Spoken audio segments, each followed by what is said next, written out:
Assalomu alaykum aziz do'stlar. Saytimizga ko'pincha Max Power'ni ichgandan keyin har xil insonlarda shu savollar paydo bo'lgan. Shu savollarga bugun maxsus ko'rsatuv qilyapmizki, shu savollarga javob beramiz. Birinchi savol.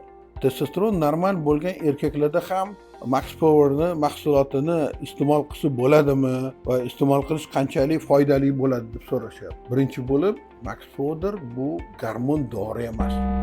Gormon emas. Ya'ni tashqaridan siz qabul qiladigan bo'lsangiz, sizni testosteroningiz yo'q bo'lib qoladigan, yo tushib ketib qoladigan. Buni hammasi shunaqa ideal holatda kompleks tayyorlanganki, sizga o'sha testosteronni ishlab chiqarishga yordam beruvchi. Ya'ni o'shani ishlab chiqarishga kerak bo'lgan oziqalar, ya'ni aminokislotalardan testosteron nima deganimiz? Bu bir necha xil o'sha aminokislotalarning yig'indisi. O'sha testosteronni hosil bo'lishi uchun kerak bo'lgan aminokislotalarni bu yig'indisi. Shuni qabul qiladigan bo'lsak, birinchidan o'sha ishlab chiqarishi to'g'ri bo'ladi va o'shanga yaxshi yordam beradi.